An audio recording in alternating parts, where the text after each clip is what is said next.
60 গৰাকী লোকে বহি সভা আদিও কৰিব পাৰিব, কনফাৰেন্স আদি। মই ভাবোঁ যে ঘগ্ৰাপাৰ অঞ্চলৰ বাবে আৰু এটা সুবিধাৰ সংযোজন হ'ল। ইয়াত কাষত ইঞ্জিনিয়াৰিং কলেজো আহি আছে আৰু আপোনালোকে জানে যে মেডিকেল কলেজত আহিবৰ কাৰণে আমি উৰণীয়া সেতু এখনৰো কথা বতৰা আগুৱাই লৈ গৈছোঁ। গতিকে লাহে লাহে অঞ্চলটো যথেষ্ট আগবাঢ়িছে আৰু আগবাঢ়ি গৈ থাকিব। আজি নলবাৰী জিলাৰ বাবে এটা খুব আনন্দৰ দিন।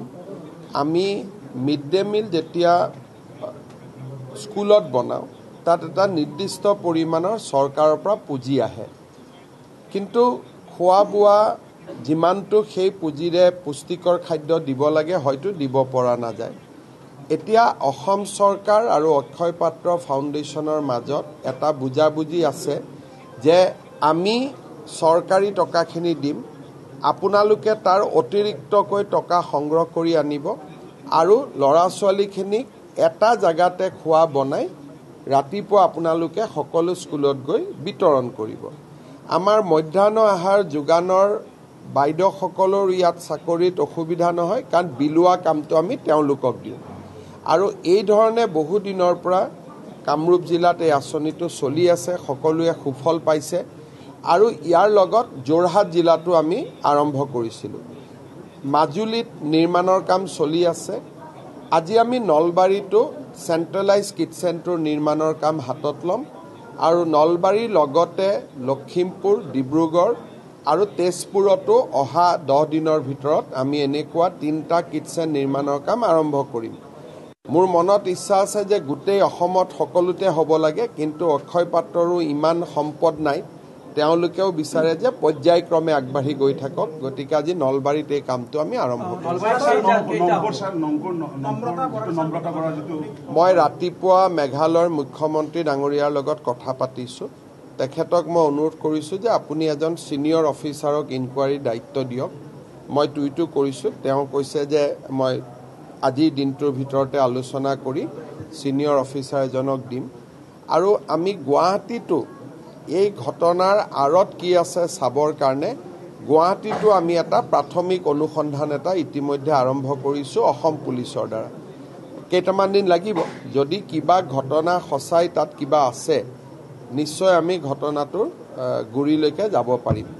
মই খালি এটাই অনুৰোধ কৰিম যে আমি যিবিলাক সমাজত কথা আলোচনা হৈ থাকে, অকণমান আমাৰ গাৰ্জেনৰ পৰা ডেকা ল'ৰা ছোৱালীলৈকে আমি যাতে অকণমান সচেতন হওঁ, সাৱধান হওঁ, সতৰ্ক হৈ থাকোঁ।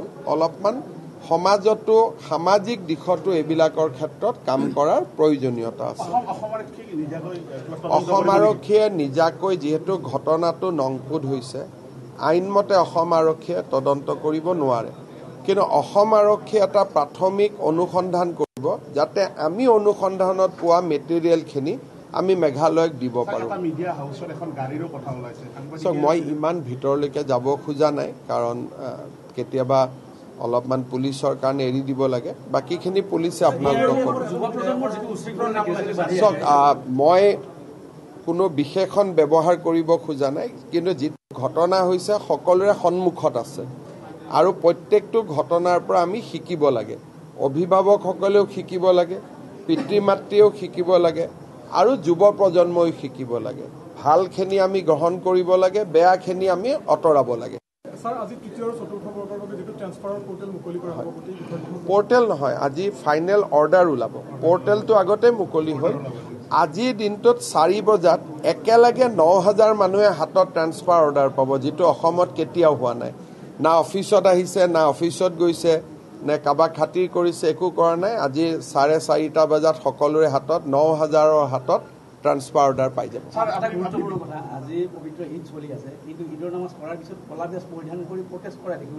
কোনে কিহৰ কাৰণে প্ৰটেষ্ট কৰিছে? কোন জেগাত? কোনোবা এইবিলাক থাকে, কোনোবাই কিন্তু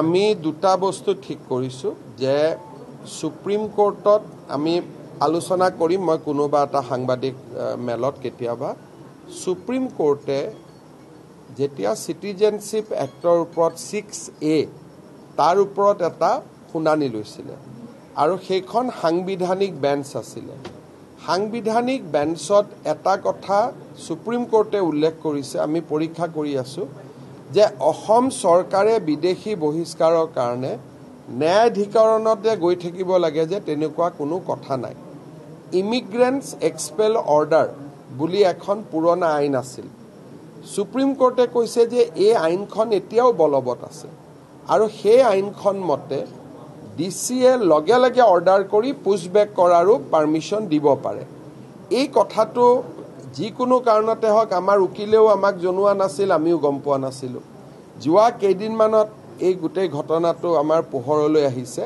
সেইকাৰণে আমি বিষয়টো আলোচনা কৰিম আৰু পুছবেক এইটো চলিব আৰু বিদেশী চিনাক্তকৰণৰ কাম এনআৰচিৰ কাৰণে ৰখি আছিল সেইটো এতিয়া আৰু অলপ আমি স্পীড আপ কৰিম আৰু সেই অলপ তীব্ৰ গতিত চলিব নহয় অকণমান তীব্ৰ গতিত চলিব আৰু এইবাৰ চিনাক্ত হ'লে আৰু আমি ট্ৰিব্যুনেলত পঠোৱা দৰকাৰ নাই পুনে পুনে আমি পোষ্টবেক কৰিম গতিকে তাৰ কাৰণে এইকেইদিন প্ৰস্তুতি চলি আছে আৰু আপোনালোকে বিদেশী পুছবেক কৰাৰ ক্ষেত্ৰত ইতিমধ্যে আমি বহুখিনি পুছবেক কৰিছোঁ কিন্তু যাৰ কোৰ্টত কেছ আছে আমি তাক কৰা নাই আৰু বাকি সংখ্যাটো লাহে লাহে বাঢ়ি গৈ আছে আৰু বাঢ়ি গৈ থাকিব এটা নলবাৰীত বিশেষ হেৰি হৈছে বেদখল ইতিমধ্যে 452 বিঘাৰ ডিচিয়ে নটিচ দিছে আৰু বিভিন্ন ৰিজাৰ্ভ দখল চক আমাৰ খুব ক্ষমতা আমাৰ যেটো কয় সীমিত কাৰণ পুলিশ একেখিনিয়ে যাক নটিচ দিছো কোৰ্ট কাছাৰীও কৰে উকিলো একেখিনিয়ে জাজু একেখিনিয়ে গতিকে এই প্ৰক্ৰিয়াটো অলপ দীৰ্ঘকালীন যোৱা 4 বছৰত আমিতো বহুত এভিকশন কৰিছো আৰু এভিকশন কৰা জায়গাবিলাকত দ্বিতীয়বাৰ আমি সোমাবও দিয়া নাই কিন্তু এইবিলাক যুঁজি থাকোতে 10-15 বছৰ যুঁজিব লাগিব একেবাৰে লগে লগে আৰু বহুত সময়ত মানুহে নুবুজে যে নটিচখন দিলেই হ'ল নটিচখন দিলেও নহব সুপ্ৰিম কোৰ্টে এটা নিয়ম বনাই দিছে তাকো পালন কৰিব লাগিব কিন্তু প্ৰত্যেকখন জিলাতে এটা অন্তত আমি এভিকশন কৰিছো আৰু আমাৰ দিনত আটাইতকৈ ডাঙৰ সফলতা হ'ল যে এতিয়া মানুহে মাটি দখল কৰিব ভয় কৰে আগতে যেনেকে দখল কৰিছিল মই এটা আপোনালোকক সৰু উদাহৰণ দিছো কেইদিনমান আগতে মই গোৱালপাৰা পূবত গৈছিলো গোৱালপাৰা পূবটো এটা হিন্দু সমষ্টি আছিল এটা সময়ত বাগবৰৰ পৰা নদী ভাঙা বুলি কৈ প্ৰায় 20-25 হাজাৰ মানুহ গোৱালপাৰাত বাগবৰৰ পৰা গুচি গ'ল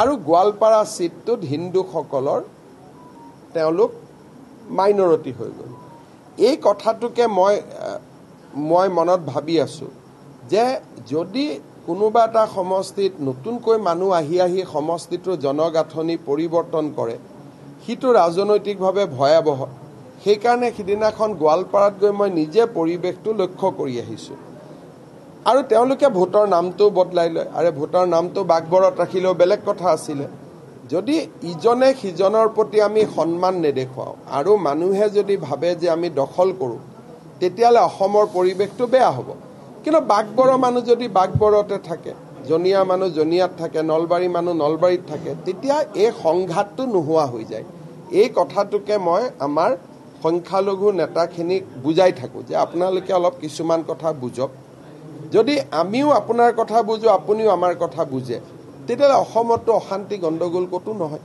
প্ৰথমতে মাটি ল'ব মাটাৰ পিছত তাতে ভাড়াঘৰ বনাব ভাড়াঘৰ বুৱাৰ পিছত ভোটাৰ তালিকাৰ নামটো বদলাব এইটো অলপ বেয়া প্ৰক্ৰিয়া হ'ব